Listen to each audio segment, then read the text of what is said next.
السلام عليكم. نستعرض فيما يلي الاستعدادات النهائية لنادي ريال مدريد لمباراته في نهائي دوري أبطال أوروبا المقامة في كارديف بويلز الأسبوع القادم إن شاء الله.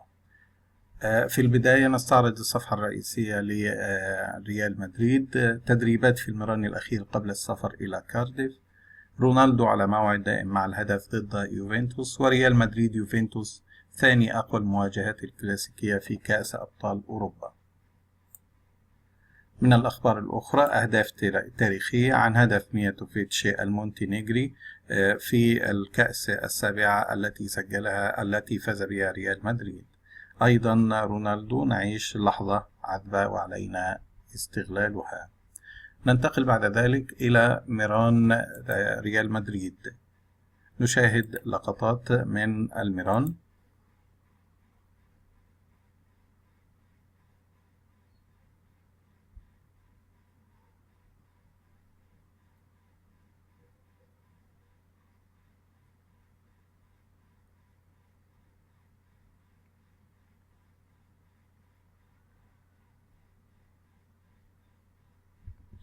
ثم بعد ذلك ننتقل إلى خبر ورد عن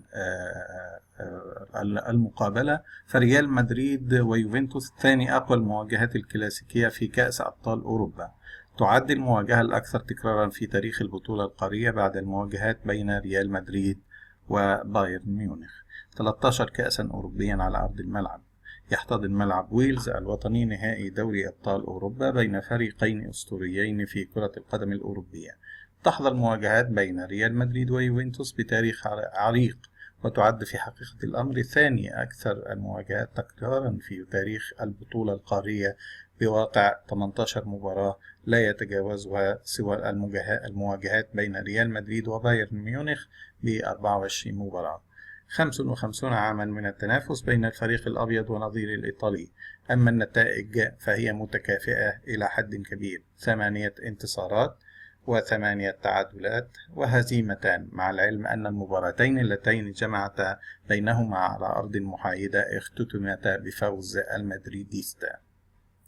جاءت المواجهة الأولى بين الفريقين في موسم 61-62، وتولى دي ستيفانو مهمة تدشين قائمة الهدافين ضد يوفنتوس، والتي ضمت أساطير أخرى منهم بولوتريغينيو وراؤول وميتوفيتش ونورالدو وروبرتو كارلوس وزيدان. ننتقل إلى الخبر التالي. رونالدو على موعد دائم مع الهدف ضد يوفنتوس. أحرز المهاجم 5 أهداف في 4 مباريات خاضها ضد الفريق الإيطالي.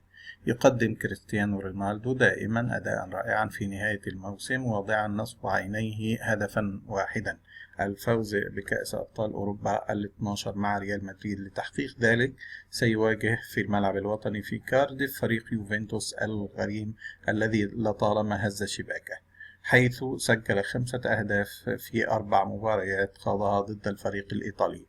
واجه البرتغالي الفريق الإيطالي للمرة الأولى في 23 أكتوبر 2013 ضمن منافسات الجولة الثالثة بدور المجموعات بدوري أبطال أوروبا.